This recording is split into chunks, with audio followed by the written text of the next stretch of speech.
Bonjour à tous, on est bloqué pour quelques semaines en Martinique. Enfin, c'est pas désagréable, mais quand même on est bloqué.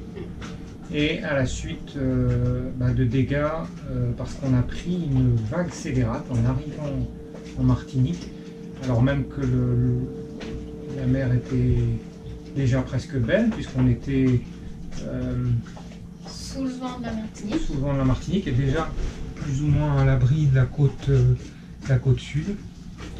Et voilà, donc ça s'est arrivé. En fait, on était presque arrivé aux Anses d'Arlé. Il nous restait 2000 à peu près au travers du Rocher du Diamant. Et moi, j'étais dans la cabine arrière, je somnolais et j'ai entendu un bruit d'une violence effroyable. On a cru que le bateau était détruit. Enfin, j'étais pas dehors. Ouais, alors moi j'étais à la barre en fait quand c'est arrivé. Effectivement il n'y avait pas beaucoup de mer, des vagues de 1 mètre tout juste. Et puis d'un coup une énorme vague, je l'ai vue au dernier moment. Et puis ça m'a fait rire en fait parce que je me suis dit que j'allais être trempée, ce qui a été le cas, j'ai été trempée puisque la vague est vraiment passée par-dessus. Sauf que en même temps qu'elle est passée par-dessus, il y a eu un énorme boom. Et en fait, c'est qu'elle s'était crachée contre la coque.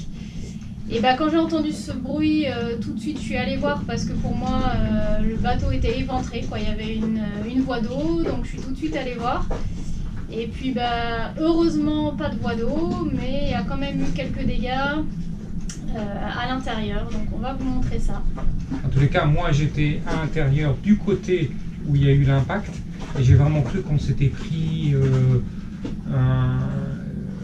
un conteneur ou quelque chose comme ça, ou une baleine, et que la coque était explosée, parce que la violence du choc a été telle. Alors on va vous montrer les dégâts, et c'est difficile à croire, qu'une vague puisse faire ça, mais on va vous montrer. Là, c'est la coque tribord.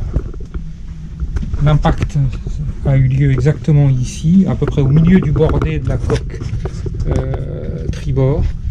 Et voilà les dégâts. Donc en fait, tous les membrures ont travaillé en compression et donc se sont fendus. Alors c'est pas uniquement la peinture, c'est vraiment tout le bois qui est détruit.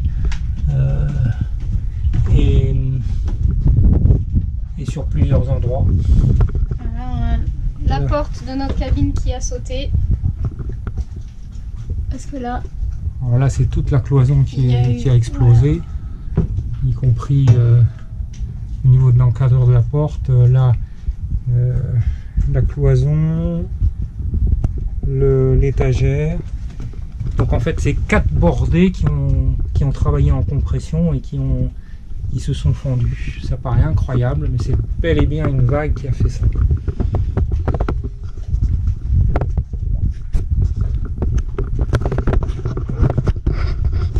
Alors nous, on pensait qu'une vague scélérate pouvait abîmer un gros bateau, parce que les gros bateaux arrêtent la vague, mais on pensait pas qu'un petit bateau pouvait être touché par une vague scélérate, et c'était le cas. La vague était complètement verticale et donc elle a percuté de plein fouet la coque tribord du bateau avec les dégâts. Bon, c'est réparable, heureusement, c'est du bois époxy, mais on est quand même bloqué pour quelques semaines ici pour les réparations.